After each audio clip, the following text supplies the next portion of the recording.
Bapak, Ibu, Saudara-saudari yang dikasihi oleh Tuhan, dalam bacaan Injil hari ini kembali diperlihatkan perjumpaan Yesus dengan orang-orang Farisi dan ahli Taurat yang bersoal jawab tentang hukum dan adat istiadat. Bagi kita orang Farisi dan ahli-ahli Taurat ini adalah mereka yang kaku, yang saklek terhadap yang namanya hukum dan adat istiadat ini. Mengapa mereka berlaku demikian? Tentu ada sebabnya. Dan sebab itu terjadi beberapa ratus tahun sebelumnya, yaitu saat bangsa Israel menjadi orang buangan, budak, orang-orang Babel. Saat mereka kalah perang, dibuang ke Babel. Dan tentu saja di sana mereka mengalami penindasan, penderitaan. Dan di dalam penindasan dan penderitaan ini mereka berefleksi, mengapa kami menderita, mengapa kami mengalami ini semua. Lalu mereka sampai pada kesimpulan bahwa mereka tidak setia terhadap Allah, terhadap Taurat. Seperti yang ada dalam bacaan pertama, dikisahkan sebelum mereka masuk ke tanah terjanji, mereka menyatakan sumpah setia kepada Allah dan ajarannya. Tetapi setelah mereka masuk ke tanah terjanji, mereka hidup di sana lama-kelamaan, mereka lupa, mereka tidak lagi setia kepada Allah dan ajarannya. Dan itulah yang membuat mereka dibuang, mengalami penderitaan. Lalu mereka bernazar, berjanji kembali.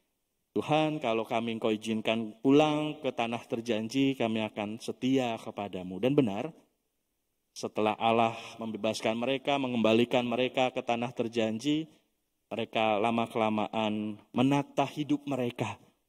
Dan hukum, adat istiadat, Taurat menjadi dasar hidup mereka sehari-hari. Tetapi rupa-rupanya mereka kebablasan. Yang sebenarnya bukan aturan, tetapi mereka masukkan dalam aturan hidup sehari-hari. Seperti halnya cuci tangan ini.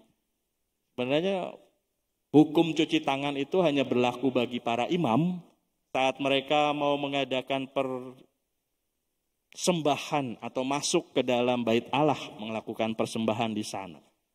Orang-orang Yahudi lainnya tidak kena akan hukum ini. Tetapi itu tadi karena kebablasan, maka hukum yang harusnya hanya berlaku bagi para imam, diberlakukan juga kepada orang Israel lainnya. Dan itu tidak cuma satu, banyak seperti itu. Dan itulah yang dikritik oleh Yesus. Tentu saja Yesus tidak mengkritik atau tidak mau untuk menyingkirkan hukum Taurat dan adat istiadat yang sudah ada. Yesus taat. Setiap Sabat dia ada di rumah ibadat. Setiap ada Paskah, dia ke Yerusalem. Setiap ada persembahan, dia juga akan melakukannya. Yesus taat kepada aturan dan hukum itu. Tetapi Yesus mau mengajarkan bahwa relasi kita, manusia dengan Allah, relasi vertikal itu juga harus menyentuh dan menjadi berarti saat relasi kita dengan sesama itu berjalan dengan baik. Dan sebaliknya, relasi kita dengan sesama itu merupakan juga perwujudan dari relasi kita dengan Tuhan, dengan Allah. Jadi menjadi tidak masuk akal juga bila ada orang yang mengatakan, ya ngapain ke gereja, ngapain berdoa, ngapain kita menyembah Allah. Yang penting berbuat baik pada sesama, udah cukup. Nggak perlu kita repot-repot untuk ke gereja, nggak perlu kita repot-repot menjalankan ritus-ritus keagamaan. Yang penting berbuat baik pada sesama. Selesai. Rasa-rasanya itu juga tidak sempurna ya, tidak melingkupi apapun begitu ya. Coba saja Bapak Ibu Saudara-saudari melayani terus. Melayani orang, berbuat baik kepada orang, tapi jangan berdoa. Jangan untuk ke gereja atau misa online. Jangan rosario, jangan apapun lah. Berbuat baik aja, melakukan pelayanan ke sana ke sini.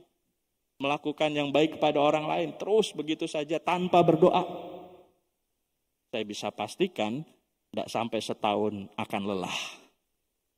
Tidak sampai setahun akan berhenti.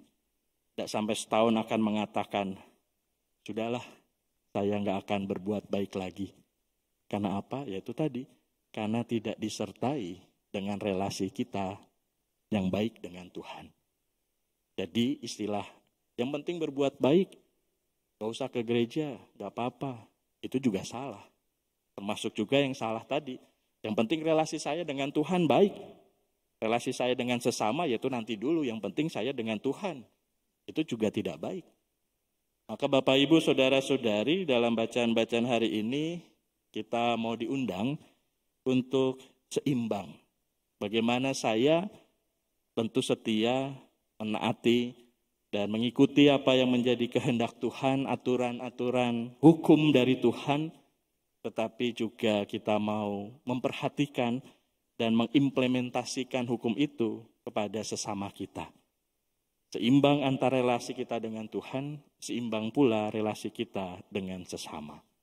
Maka mari kita mohonkan rahmat dan berkat agar Tuhan berkenan melimpahkan Roh Kudus-Nya kepada kita, agar kita semakin setia pada kehendak dan hukum dari Tuhan, dan dengan kesetiaan itu kita juga berani, mampu dan mau untuk semakin mengasihi sama kita, semakin terlibat di dalam penderitaan dan keprihatinan orang-orang di sekitar kita, dan akhirnya semakin menjadi berkat bagi sesama. Kemuliaan pada Bapa dan Putra dan Roh Kudus, seperti pada permulaan, sekarang, selalu, dan sepanjang segala abad. Amin.